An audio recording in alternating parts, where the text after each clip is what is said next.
Mommy's going to come home and record this. Good evening. Tonight's presentation is on DWI, drunk driving. 9 years ago today that I was hit by a drunk driver, and I'm one of the lucky ones who got to walk away.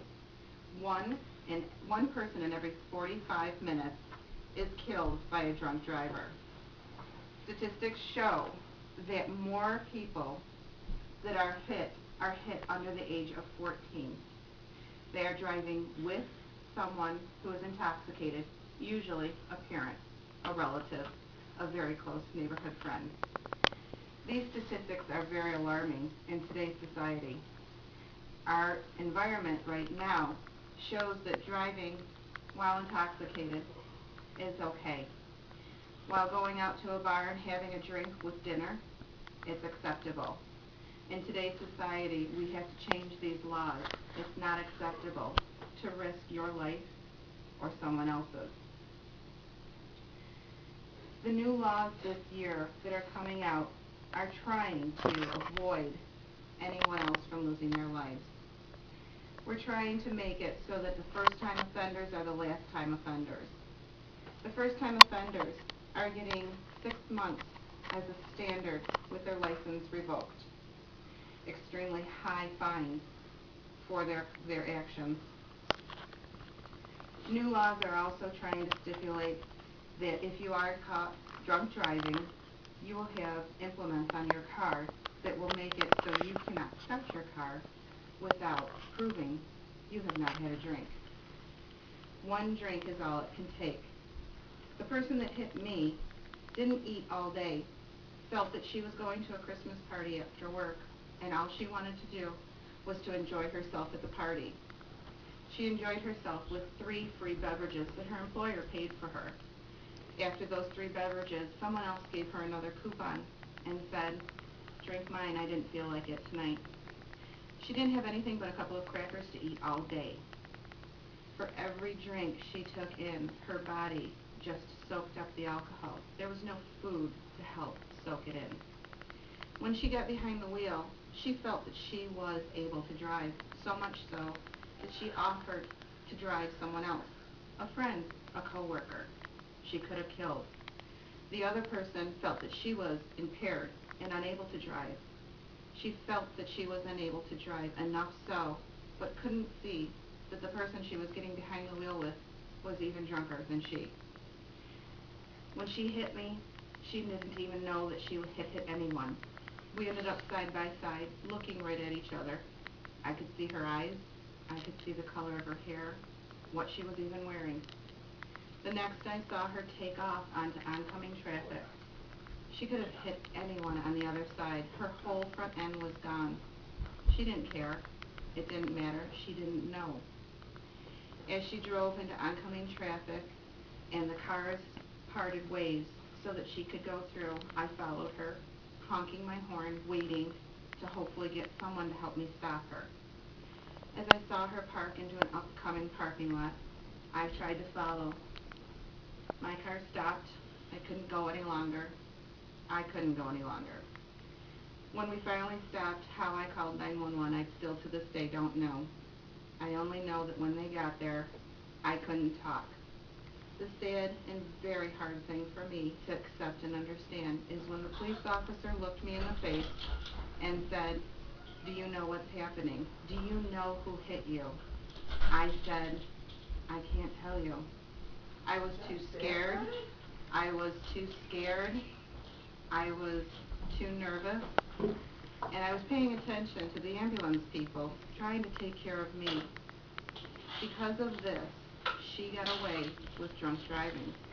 She could not prove that she was the one behind the wheel, even though I saw everything, even though I could still to this day tell you what her eyes looked like at that moment. She and I met a couple of times. Most of them she didn't know. I saw her at the courthouse, the first hearing she had. I sat right behind her, my mother and I. I wanted to see if this woman cared about what she did to me, to my family, to my life. All she did was laugh and joke with her husband. She looked through her paperwork from her lawyer. She didn't care. she just talked very casually. In front of the judge, she just said, "I'll get a lawyer." That was her first hearing, and that was her last hearing. The next hearing she had, she pled guilty. She got a 6-month probation, and she was free to do this again to someone else. The sad thing is that most drivers are not the ones that get killed. It's the innocent victims that get killed. Those families that have to live their lives without their loved one. Those families that have to wonder why someone had to enjoy a drink so much to take their loved one's life away. This woman sat with me and talked with me in a meeting with her lawyer and simply said, "I didn't know I had had that much to drink." Simply said, "I didn't realize." Most don't. Most aren't sitting in a bar just drinking, wondering, waiting to get drunk to drive. Most are simply sitting there having a drink, a casual party, a friend, an acquaintance, getting behind the wheel to just go home. And it's that one minute that they make a mistake. There is one person every 45 seconds that's taken from us. We need to think about this. We need to think about our loved ones, our own lives, our families. Can we live without someone? Is there someone that you think you can be without?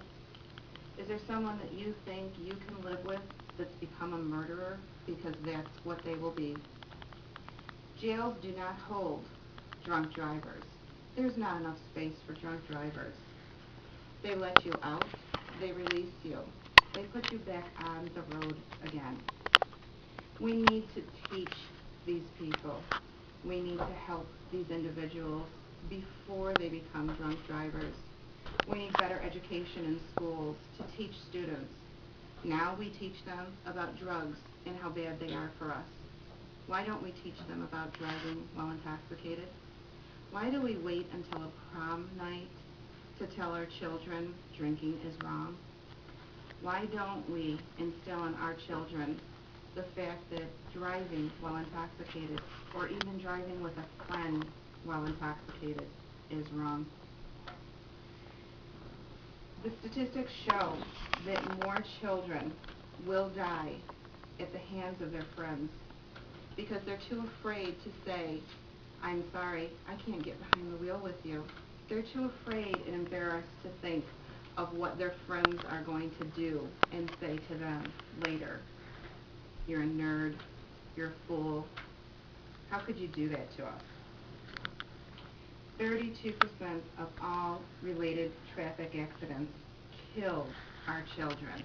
32% take our children away because they drove in a car with a friend. They couldn't say, they didn't have the strength, they didn't have the ability, or they just didn't know how.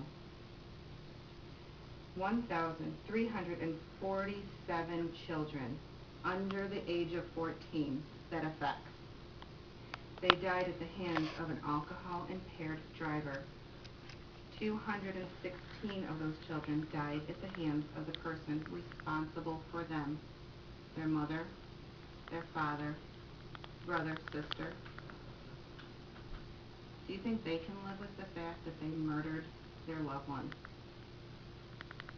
How do you think they live their days from there on? Also, drugs are linked to the category of impaired by 18%. 18% versus all the others that are drunk driving. I think we need to get some new laws, and I think we need to start to teach our children better. The New York State New York State laws show that blood alcohol count is 0.08 to be over the legal limit. That takes, on an empty stomach, 2 drinks to be 0.08. The next level would be aggravated DWI with a blood alcohol of 0.18.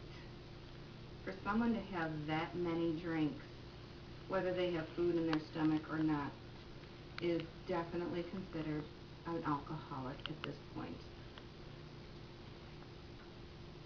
The longest a license can be revoked is 18 months.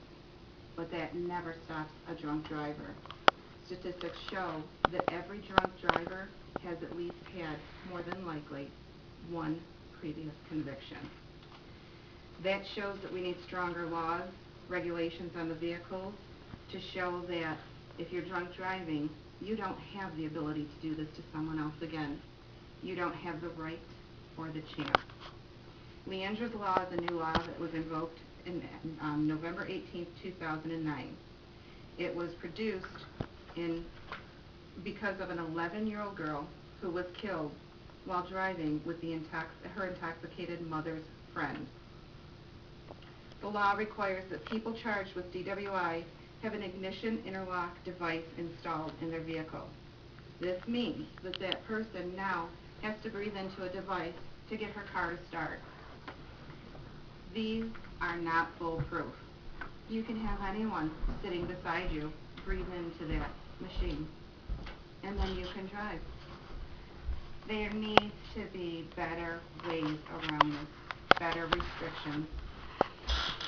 Sobriety tests don't show everything. People can refuse a sobriety test at any time. If they do, I feel that they should have a stricter rule placed upon them. Not just their license taken away. How about their car? How about give their car to someone who deserves it, someone who truly needs it? Finally, there's one last thing that we need to think of when we're on the road and you're driving. If you are going to take that one drink, you need to consider your family, your friends, your neighbors. Think of your dinner table. Look around at the people you sit with every day. Envision one of them not at the dinner table with you.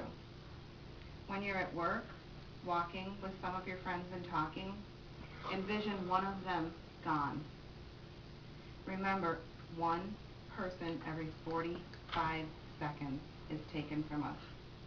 Are you willing to say goodbye to them?